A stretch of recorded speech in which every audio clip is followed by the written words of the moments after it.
protocol, and the rest of us have been living without it. So what exactly did the Church Fathers see in this technique that frightened them so much they were willing to burn an entire genre of literature to stop it from spreading? The next layer is where it becomes clinical. Because what the Pistis Sophia describes is not vague mysticism, it is an operating procedure, and the moment you see its actual structure, you understand why it could never be allowed to exist inside a controlled religion.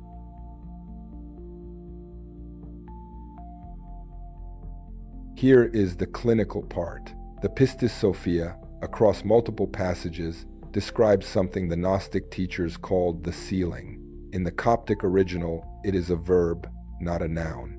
To seal, to close, to make a surface reflective. And the text is very specific about what gets sealed, not the body, not the thoughts.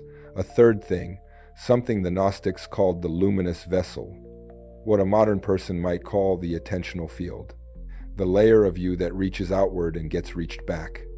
Now think about your own experience for a moment. Where does your energy go during an ordinary day? It does not just stay inside your skin, it extends. It reaches toward the notifications on your phone. It reaches toward the expressions on other people's faces. It reaches toward the tone of the news. It reaches toward the unresolved conversation from last week that keeps playing in your head. Your attentional field is constantly extended, constantly open, constantly reporting back, and everything that touches that field leaves a trace. This is not metaphor. The Gnostic diagnosticians were describing something remarkably close to what cognitive science today calls attentional capture. The difference is that they named the agents doing the capturing. They called them archons, rulers, harvesters. The Pistis Sophia makes a claim that would have been explosive in any century. It claims that the archons cannot originate anything. They can only redirect. They cannot create a thought in you. They can only amplify a thought that is already leaking, which means the technique is not about building a wall against an external enemy. The technique is about closing the leaks, sealing the vessel. Once the vessel is sealed, the archons have nothing to grab onto. They do not defeat the practitioner. They simply lose interest. The field is no longer legible to them. And what I just described to you, this entire architecture of the luminous vessel, the sealing, the attentional capture, the mechanism by which the lower rulers actually operate on a human being. If you feel something clicking into place right now, if you feel a recognition that is older than this conversation, that is exactly the point where most seekers ask the obvious question.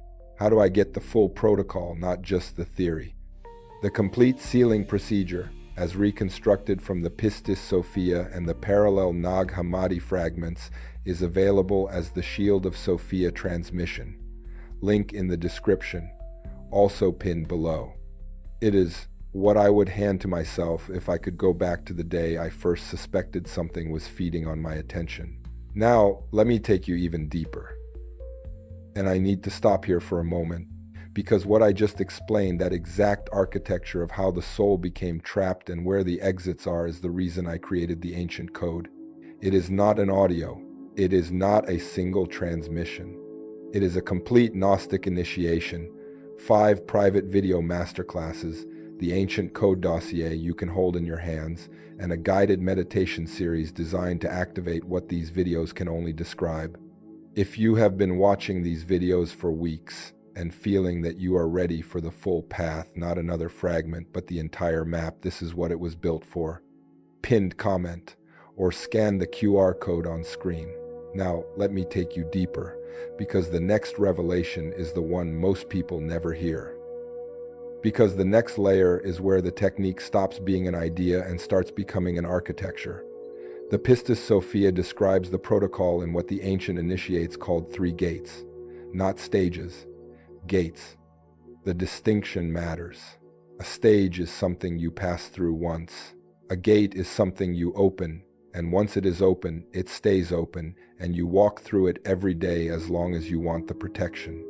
The first gate is the gate of name. The practitioner pronounces, internally or aloud, a specific sequence of syllables. In the Coptic, the sequence includes the name Sophia pronounced with the breath drawn inward, not outward. Sophie pronounced Sophie with the breath drawn in. The inward breath is not decorative. It is mechanical. The Gnostic physiology treated the in-breath as a gathering motion, the moment the luminous vessel draws itself back to center. Pronouncing the name on the in-breath is the first act of sealing. The second gate is the gate of shape. The practitioner holds, in the space behind the closed eyes, a specific geometric form, not a picture, a structure. Most translations of the Pistis Sophia describe it as a circle within a circle, with a vertical line connecting them. The outer circle is the field, the inner circle is the vessel. The vertical line is the axis that joins the two. Holding this shape with attention, for even 30 seconds, begins to do something to the nervous system that practitioners across centuries have described in nearly identical language.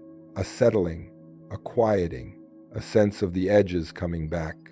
The third gate is the gate of reflection, and this is the one the Church Fathers specifically marked as dangerous, because at the third gate, the practitioner does not imagine themselves hidden. The practitioner imagines themselves as a mirror. Whatever attempts to reach in meets its own face.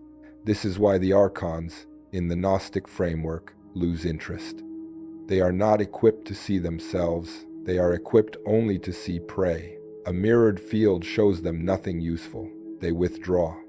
And here is the part most ancient commentators underlined. The sequence matters. Name, then shape, then reflection. In that order, reversed. The protocol does nothing.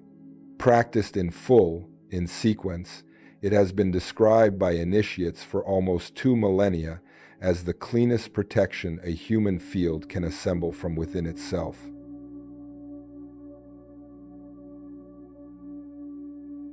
So here is the technique, laid out in full, the way the Pistis Sophia and the parallel fragments describe it when they are read together. 5 minutes, 5 steps, done sitting, eyes closed, spine upright, feet flat on the ground. No incense required, no ritual objects required, no teacher required. That last absence is what made it unacceptable to institutional power. It works on its own. Step 1. The anchoring. Before anything else, you bring your attention to 3 points of contact with the physical world. The soles of the feet on the ground, the seat of the body on the surface beneath it, the hands resting on the legs. You do not visualize yet. You do not breathe in any special pattern yet. You simply confirm, slowly, that the body is here. The Gnostic texts are very particular about this. The luminous vessel cannot be sealed while the practitioner is mentally scattered across past and future. Anchoring is the precondition. 30 seconds is enough. Step 2. The invocation. With the mouth closed, breathing only through the nose, you begin a slow in-breath. At the peak of the in-breath, you pronounce internally the name.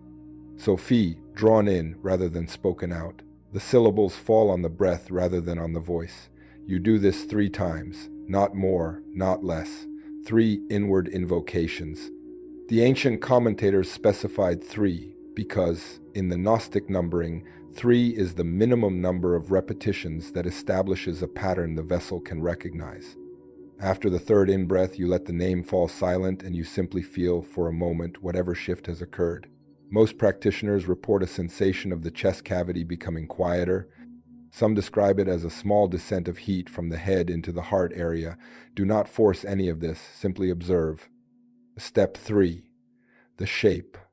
With the eyes still closed, you construct, in the space behind your forehead, the geometric form. An outer circle. An inner circle inside it, smaller, concentric. A single vertical line connecting the top of the outer circle to the bottom of the outer circle, passing through the inner one. You do not have to see this with visual clarity. Attention alone is enough. You hold the shape for 30 seconds. If the mind wanders, you return.